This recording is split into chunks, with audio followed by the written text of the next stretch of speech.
മുത്തശ്ശി. മുത്തു, എന്താടി കുറുമ്പി? ഞാനൊരു കാര്യം ചോദിക്കട്ടെ? ആ വിളിയിൽ തന്നെ ഒരു ലക്ഷണക്കേടുണ്ടല്ലോ കുട്ടിയെ. എന്തോ കുറുമ്പാണല്ലോ നീ ചോദിക്കാൻ പോണേ? തന്നെ പുറകിലൂടെ വന്ന് കെട്ടിപ്പിടിച്ച് കൊഞ്ചുന്ന തൻവിയോട് മുത്തശ്ശി പറഞ്ഞു. കുറുമ്പൊന്നും അല്ല. മുത്തശ്ശി എങ്ങനാ മുത്തശ്ശനെ പ്രേമിച്ച്? മുത്തശ്ശനാണോ മുത്തശ്ശിയാണോ ആദ്യം ഇഷ്ടമാണെന്ന് പറഞ്ഞ്? അവളുടെ ആ ചോദ്യം കേട്ടപ്പോൾ ആ പ്രായത്തിലും അവരുടെ മുഖം വിടർന്നു. ഒന്ന് പോ പെണ്ണെ, ഓരോന്ന് ചോദിക്കാൻ വന്നേക്കണ്. മുഖത്ത് പടർന്ന നാണം മറച്ചു വെച്ചുകൊണ്ട് അവർ ദേഷ്യം അഭിനയിച്ചു. ഓ, അപ്പോഴേക്കും നാണം വന്നോ എൻ്റെ മുത്തിന്? ഒന്ന് പറ, ഞാൻ കേൾക്കട്ടെ. പുറകിൽ നിന്നും വന്ന് മുത്തശ്ശിയുടെ മടിയിൽ തലവെച്ചു തൻവി. യശോധരയുടെയും പത്മനാഭന്റെയും മകളായ ഇന്ദുലേഖയുടെ മകളാണ് തൻവി. തൻവിയും അവളുടെ ഏട്ടനും അവളുടെ അച്ഛൻ്റെയും അമ്മയുടെയും കൂടി വിദേശത്തായിരുന്നു പഠിച്ചിരുന്നത്. ഡിഗ്രി കഴിഞ്ഞപ്പോൾ കുറച്ചുനാൾ നാട്ടിൽ നിൽക്കാൻ അവൾക്ക് ആഗ്രഹം. അപ്പോൾ തുടർ പഠനം നാട്ടിലാക്കാമെന്ന് അവർ തീരുമാനിച്ചു. അങ്ങനെ അച്ഛനും അമ്മയും ഇല്ലാതെ ആദ്യമായി നാട്ടിൽ നിൽക്കാൻ വന്നിരിക്കുകയാണ് അവൾ. മുത്തശ്ശൻ്റെയും മുത്തശ്ശിയുടെയും പ്രണയം അവരുടെയൊക്കെ ഇടയിൽ ഒരു ചർച്ചാ വിഷയം തന്നെയാണ്. അച്ഛനോട് പിണങ്ങുമ്പോൾ അമ്മ ഏറ്റവും കൂടുതൽ പറയുന്ന വാക്കും അതാണ്. എൻ്റെ അച്ഛൻ അമ്മയെ സ്നേഹിക്കുന്ന പോലെ നിങ്ങളെ കൊണ്ട് പറ്റില്ലാന്ന്. അത് ശരിയാണെന്ന് തനുവിനും തോന്നിയിട്ടുണ്ട്.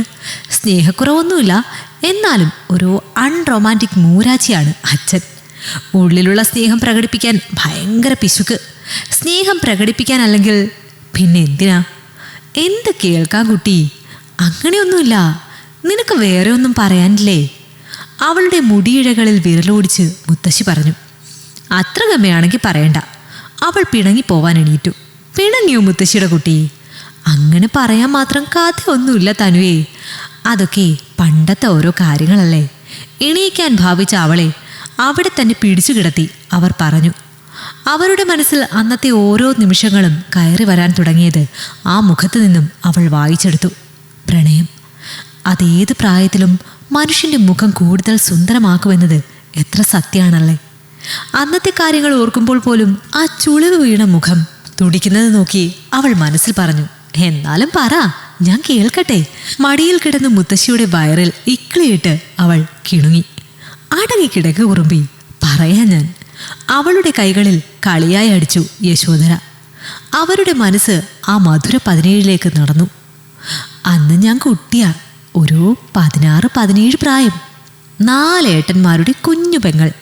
ഇന്നത്തെ പോലെ ഒന്നുമല്ല അന്ന്. നീ നിന്റെ ഏട്ടനെ എടാ പോടാ എന്ന് വിളിക്കണ പോലെ ഒന്നും അന്ന് പറ്റില്ല. അങ്ങനെ വിളിക്കാൻ പോയിട്ട് മുഖത്ത് നോക്കാൻ പോലും പേടിയാ. അച്ഛൻ ഉമ്മറത്തിരിക്കുമ്പോൾ അങ്ങോട്ട് ചെന്ന് എന്തെങ്കിലും പറയാൻ പോലും പേടി. അതൊക്കെ ഒരു കാലം. എന്തിനാ അങ്ങനെ പേടിക്കണേ? അവരൊക്കെ അത്ര ഭീകരന്മാരായിരുന്നോ? ആയിരുന്നോന്നോ?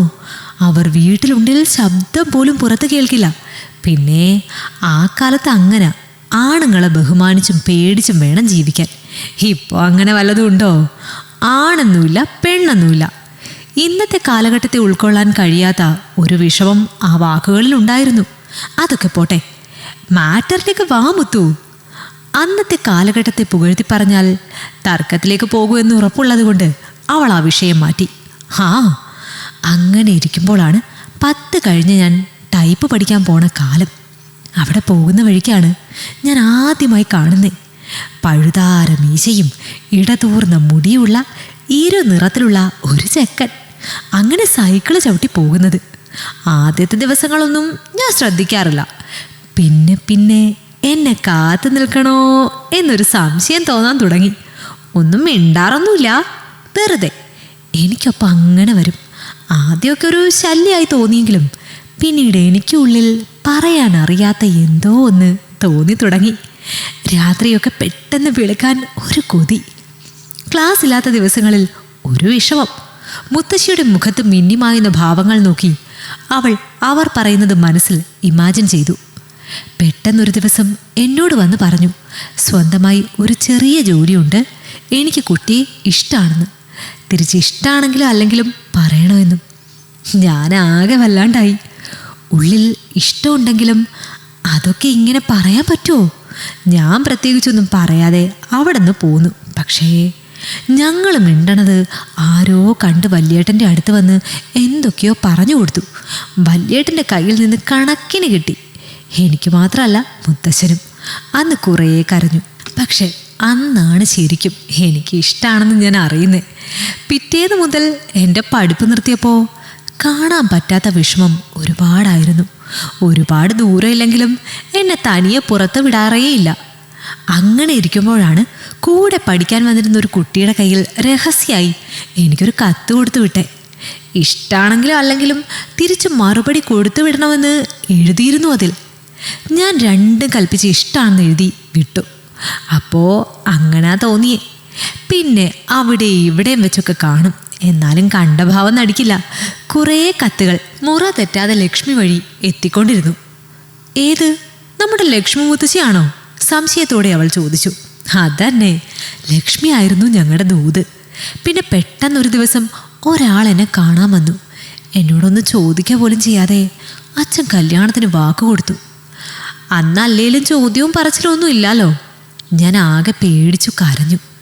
എന്ത് ചെയ്യണമെന്നറിയാതെ ഇരിക്കുക. ഇഷ്ടമല്ലെന്ന് പറഞ്ഞുകൂടെ കല്യാണത്തിന്? എന്തിനാ പേടിക്കണേ? ഇടയിൽ കയറി തനു ചോദിച്ചു. ഹാ, നന്നായി. എന്നാൽ അന്നേ എന്നെ കൊന്നു കുഴിച്ചു മൂടിയനെ. ഇന്നത്തെ ആൾക്കാരെ പോലെ അല്ല അന്നൊന്നും. നീ ഈ പ്രായത്തിൽ തന്നെ ഒരാളെ കണ്ടുപിടിച്ചു. അയാൾ മതി നിനക്കെന്ന് പറഞ്ഞപ്പോൾ ഞങ്ങളൊക്കെ സമ്മതിച്ച കാലമല്ല കുട്ടിയത്. മുത്തശ്ശി അത് പറഞ്ഞപ്പോൾ തനു ഒരു നേർത്ത ചിരിയോടെ ആദിയെ ഓർത്തു. ആദിത്യൻ, ചേട്ടൻ്റെ കൂട്ടുകാരൻ. 8ാം ക്ലാസ്സിൽ തുടങ്ങിയ ഇഷ്ടമാണ്. ചേട്ടൻ തന്നെ പൊക്കി ഒരു ദിവസം. ആദ്യം ഒന്ന് പതറിയെങ്കിലും വലിയ പേടിയൊന്നുമില്ലാതെ അവന് ഇഷ്ടമാണെന്ന് എല്ലാവരോടും പറഞ്ഞു. പഠിപ്പൊക്കെ കഴിഞ്ഞ് കല്യാണം നടത്തി തരാമെന്നും പറഞ്ഞിരിക്കുക 2 വീട്ടുകാരും. ആദ്യം അവളുടെ ചേട്ടനും ദുബായിൽ ഒരേ കമ്പനിയിലാണ് ജോലി ചെയ്യുന്നത്. അവിടുന്ന് ഇപ്പോൾ UK പോകാനിരിക്കുകയാണ് കക്ഷി. എന്നിട്ട് എന്താ ചെയ്തേ? പെട്ടെന്ന് ആദിയിൽ നിന്ന് തിരികെ വന്ന് അവൾ ചോദിച്ചു. ലക്ഷ്മി അന്ന് കൊണ്ടുവന്ന കത്തിൽ പിറ്റേന്ന് വെളുപ്പിന് ഇറങ്ങിച്ചെല്ലണം എന്ന് എഴുതിയിട്ടുണ്ടായിരുന്നു. ആദ്യം ധൈര്യമൊന്നും തോന്നിയില്ലെങ്കിലും പ്രേമം തലയ്ക്ക് പിടിച്ചിരിക്കുകയല്ലേ. ആരും കാണാതെ അങ്ങ് ഇറങ്ങിപ്പോന്നു. നേരെ പോയത് ഗുരുവായൂർക്കാ. അവിടെ വെച്ചൊരു താലി കെട്ടി. അത് എൻ്റെ നിർബന്ധമാണ് കേട്ടോ.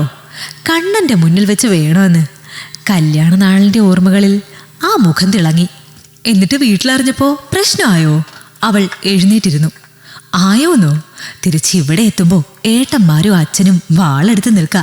ഞാൻ ആകെ പേടിച്ച് വിറച്ച് കരയാൻ പോലും ആവാതെയും. അവരുടെയൊക്കെ മുന്നിലേക്ക് എന്നെയും കൊണ്ടൊരു പോക്ക. തല്ലാൻ ധൈര്യമുള്ളവർ വാ എന്ന് പറഞ്ഞ് അങ്ങോട്ടും ഇങ്ങോട്ടും കുറെ വഴക്കൊക്കെ ആയി. അവസാനം ഇങ്ങനെ ഒരു മോളില്ലെന്ന് പറഞ്ഞു അച്ഛൻ. അമ്മയുടെ കരച്ചിൽ ഇപ്പോഴും കൺമുന്നിലുണ്ട്. വേണ്ടിയിരുന്നില്ലെന്ന് തോന്നിയപ്പോൾ അന്ന് എന്നോട് പറഞ്ഞ ഒരു വാക്കുണ്ട്. ഈ കണ്ണ് ഞാൻ നിറയാൻ സമ്മതിക്കില്ലെന്ന്. ദേ ഇതുവരെ ആ വാക്ക് പാലിച്ചിട്ടുണ്ട്. കഴിഞ്ഞ കാലത്തിൻ്റെ ഓർമ്മകളിൽ അവരുടെ മിഴികൾ ചെറുതായൊന്ന് ഈറനണിഞ്ഞു. മുത്തച്ഛൻ്റെ വീട്ടുകാർക്ക് ഇഷ്ടമായിരുന്നോ? താടിയിൽ കൈകൊടുത്ത് ആ കഥ മനസ്സിൽ കാണുകയായിരുന്നു തനു. ഇഷ്ടക്കേടില്ലായിരുന്നു. പിന്നെ നിന്റെ മുത്തച്ഛനെ ഇവിടെ എല്ലാവർക്കും ഭയങ്കര പേടിയായിരുന്നു. അതുകൊണ്ട് എതിർത്തില്ല. വിളക്ക് തന്ന് കയറ്റി. അന്ന് ഇത്രയൊന്നുമില്ല, ഒരു കുഞ്ഞു വീട്. അവിടുന്ന് കഷ്ടപ്പെട്ടുണ്ടാക്കിയതാ ഈ കാണുന്നതെല്ലാം. ആ കണ്ണുകളിൽ അഭിമാനം. പിന്നെ എപ്പോഴാ മണിമാമനൊക്കെ മിണ്ടിത്തുടങ്ങിയേ? യശോധരയുടെ ഏറ്റവും താഴെയുള്ള ഏട്ടനാണ് മണി എന്ന് വിളിക്കുന്ന വിശ്വനാഥൻ. അമ്മ വിളിക്കുന്ന കേട്ട് അവളും മണിമാവൻ എന്നാണ് വിളിച്ചു ശീലിച്ചത്. നിന്റെ അമ്മ ഉണ്ടായി കുറച്ചു കഴിഞ്ഞപ്പോൾ പതുക്കെ അമ്മ വരാൻ തുടങ്ങി. പിന്നെ പതുക്കെ പതുക്കെ എല്ലാവരും വന്നു തുടങ്ങി. എൻ്റെ പേരിൽ കുറച്ച് സ്വത്തൊക്കെ എഴുതിത്തരാൻ അച്ഛൻ നോക്കിയപ്പോൾ ഇവിടെ സമ്മതിച്ചില്ല. അന്നത്തെ വാശി. ഞാൻ സ്വത്ത് കണ്ടല്ല കൊണ്ടുവന്നത് എന്നും പറഞ്ഞ് സമ്മതിച്ചില്ല. അവസാനം ആയപ്പോഴേക്കും അച്ഛൻ എന്തിനും ഏതിനും മുത്തശ്ശൻ വേണമായിരുന്നു. അത്രേ ഇഷ്ടമായിരുന്നു.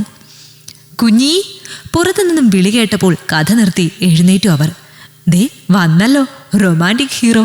മുത്തശ്ശനെ നോക്കി സൈറ്റടിച്ചു അവൾ. ദേ അടി. അടിക്കാനായി കയ്യോങ്ങിയതും അവൾ പോയി കെട്ടിപ്പിടിച്ചു ആ പഴയ പ്രണയകഥയിലെ നായകനെ. പഴങ്കഥ പറഞ്ഞിരിക്കുകയായിരുന്നോ കൊച്ചുമോളോട്?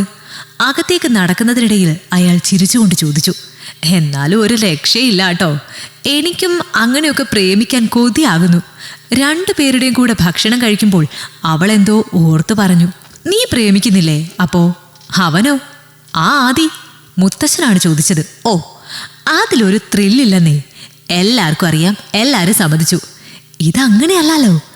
ഇത് കേട്ട അവർ 2 പേരും ഉറക്കെ ചിരിച്ചു. നമുക്ക് ഒളിച്ചോടി കല്യാണം കഴിച്ചാലോ?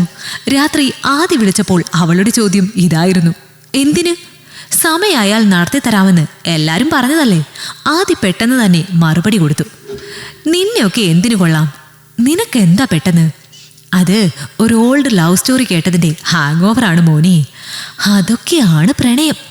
അപ്പോ അതാണ്. ആരുടെയാണ്? ഞാനും കൂടി കേൾക്കട്ടെ. വേറെ ആര്?